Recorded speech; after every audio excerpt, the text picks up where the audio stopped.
Hi guys! Happy Thursday! Pauwi na naman ang mga lola nyo. So, bago tayo umuwi, syempre, gutom na sa maghapong pagtatrabaho.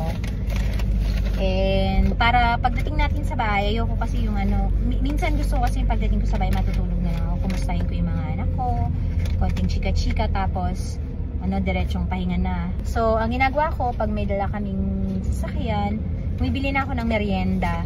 Tapos, dito na ako makain sa sasakyan. So, merienda dinner na yon. Hindi na ako masyadong nagdi-dinner kasi para, hindi naman sa diet, pero, syempre pag gabi kasi, di ba, matutulog ka na lang. At saka sabi nila, pagka nagre-rest tayo sa gabi, hindi naman natin kailangan kumain na marami sa gabi. Kasi pag naka-rest na yung katawan natin, doon na nag-start mag-function yung ating digestive organ.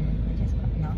So, for today, bumili ako for my dinner, bumili ako ng, taran, champurrado, Mom's ube and triple chocolate champurrado. So, syempre yung triple chocolate yung binili ko. Ito yung medyo favorite ko sa kanila. Medyo mahal nga eh. This costs 69 pesos I think.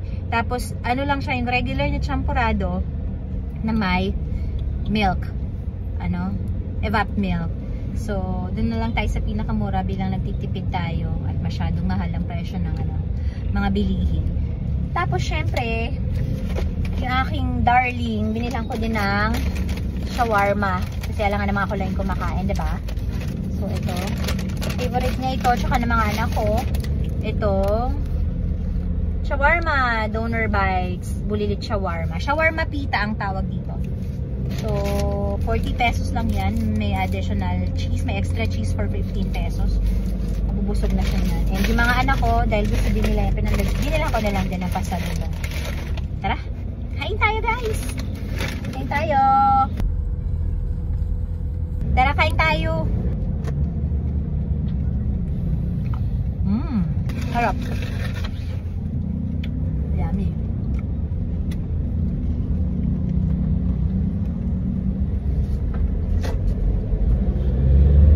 Mahilig talaga ako sa champurrado. Champurrado. So sa mga kakanin. Kahit anong kakanin yan. Favorite ko yan.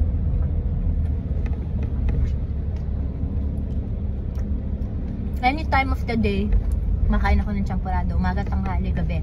Kasi after lunch ko minsan, busog na busog ako. Or ako mismo bumibili. Tapos, yun ang dessert ko. Diba? Carbs to carbs. Rice to rice. Sarap eh. Medyo mahal siya. Kasi diba, pwede ka na bumili ng temporal. Kano ba kalating kilong malagkit. Tapos lagyan mo lang ng cocoa and then sugar. 100 pesos mo. Baka meron ka na kalating kilong chinampurado or 1/4. Matalang ito, isang serving, 69. Well anyway, syempre business yan eh. Lalo ka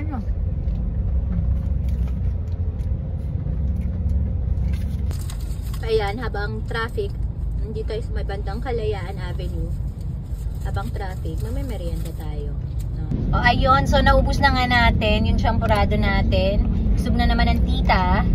Medyo matamis siya, so kailangan iinom ka na tubig pagkatapos. At saka ako, nasanay kasi ako ng every time na may kinain ako, basta may lasa, anything, iinom ako ng tubig. So, laging ready tayo sa water. So, ayun, that's all for today, guys. Pauwi na kami. Siguro mga 45 minutes, nasa bahay na rin kami. Thank you for watching and see you again soon. Bye!